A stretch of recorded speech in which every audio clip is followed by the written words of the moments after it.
Phật ở trên kia cao quá, mãi mãi không độ tới. Vạn dặm tương tư vì ai tiếng mơ. Chùa này không thấy bóng nàng, bồ đề chẳng muốn nở hoa. Dòng kia và chưa bị ngàn phủ lên mây thu. Ông trần hôm nay xa quá, thời gian đi bay. Mọi người ra đi vì đâu, chắc chắn không thể quay đầu. Chẳng là người áo nào, vì sao độ ta không độ nàng.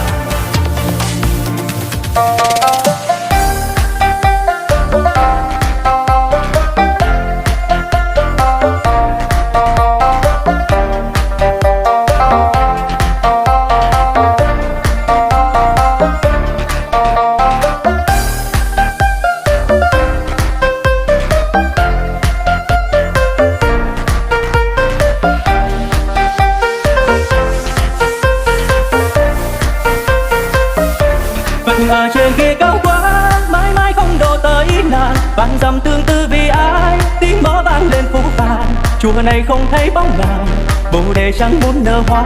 Dòng kinh còn lưu vạn chữ, bị ngàn phủ lên mây thu. Hồng trần hôm nay xa quá, ai ó không thể giải bày. Hỏi người ra đi vì đâu, chắc chắn không thể quay đầu. Mộng này tan theo bóng Phật, trả lại người áo cà sa. Vì sao độ ta không độ nàng. Vì người hoa rơi hữu ý, khiến nước chảy càng vô tình. Một thuở hoa niên hợp tan, tiếng mõ xưa rối loạn. Bồ đề không nghe tiếng nàng, hồng trần đã mấy đồ hoa. Mắt còn vương màu máu, hồng nhan chẳng trông thấy đâu. Lại một tay ta gõ mõ, phá nát cung thương biến hoa. Vài độ xuân thu vừa qua, có lẽ không còn thấy nàng. Hỏi Phật trong kiếp này, ngày ngày gõ mõ tung kinh. Vì sao độ ta không độ nàng.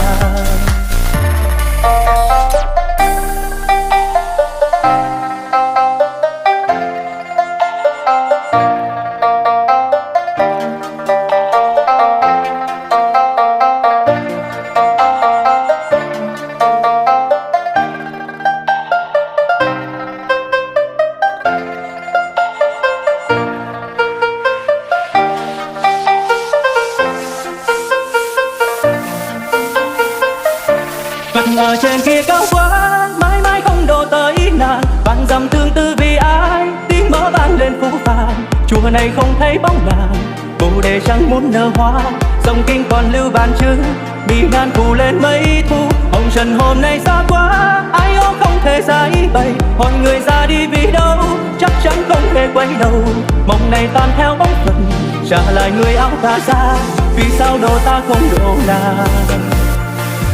Vì người hoa rơi hữu ý, khiến nước chảy càng vô tình. Một thuở hoa niên hợp tan, tiếng mõ xưa rối loạn. Bồ đề không nghe tiếng nàng, hồng trần đã mấy đồ hoa. Mắt còn vương màu máu, hồng nhan chẳng trông thấy đâu. Lại một tay ta gõ mõ, phá nát cung thương biến hoa. Vài độ xuân thu vừa qua, có lẽ không còn thấy nàng. Hỏi Phật trong kiếp này, ngày ngày gõ mõ tung kinh. Vì sao độ ta không độ nàng. Vì người hoa rơi hữu ý, khiến nước chảy càng vô tình. Một thuở hoa niên hợp tan, tiếng mõ xưa rối loạn. Bồ đề không thấy bóng nàng, hồng trần đã mấy đồ hoa.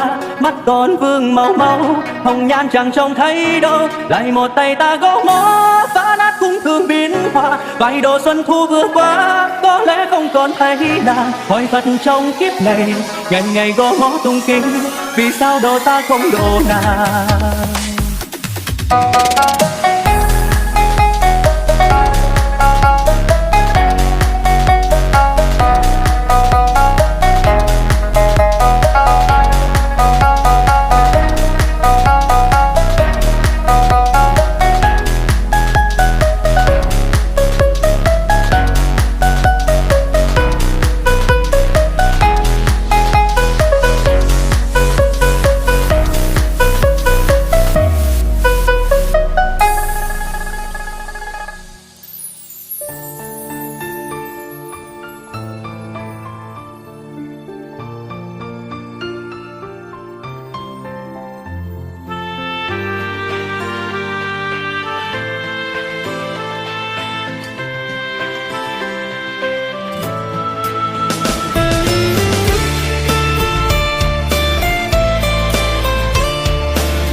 chúng ta hãy quay lại.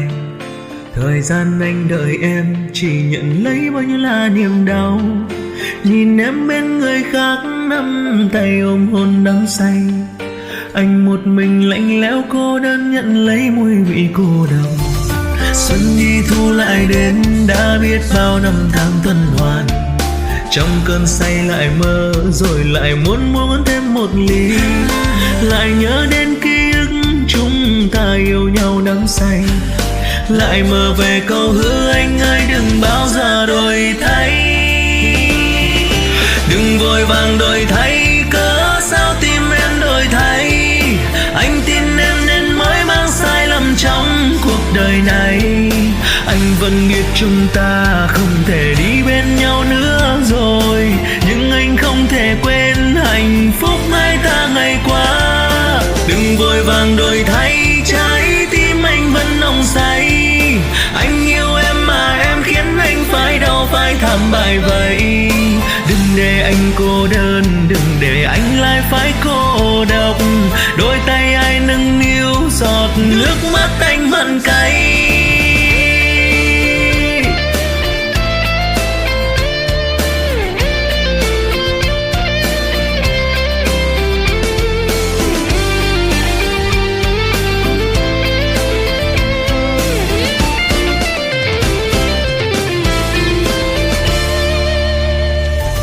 Xuân đi thu lại đến, đã biết bao năm tháng tuần hoàn. Trong cơn say lại mơ, rồi lại muốn uống thêm một ly. Lại nhớ đến ký ức chúng ta yêu nhau đắm say. Lại mơ về câu hứa anh ơi đừng bao giờ đổi thay. Đừng vội vàng đổi thay, cớ sao tim em đổi thay.